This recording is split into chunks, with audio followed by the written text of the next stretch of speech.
Bismillahirrahmanirrahim. Assalamu alaikum. My name is Hassan and today we are going to display dynamically post or page expert in Elementor WordPress. Before starting work, as per request, please subscribe my channel. Thank you. Now back to our work. So this is our page. Now you see expert. So we are going to add some content here.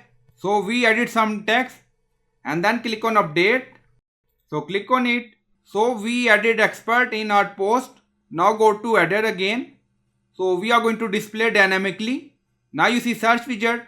So write here text and then you see text editor. So drag and drop here and then you see dynamic tag. So click on it and then you see multiple option. So we are going to select post expert. So click on it. Now edit, go to style. Now make it center and then make it white. So you can do styling according to requirement and then click on publish.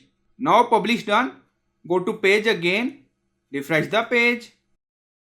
Now you see post expert display auto. On this page, we are fetching using dynamically by Elementor feature in our WordPress website. So I hope you like this video. Please like, comment, share, subscribe. Thank you for watching.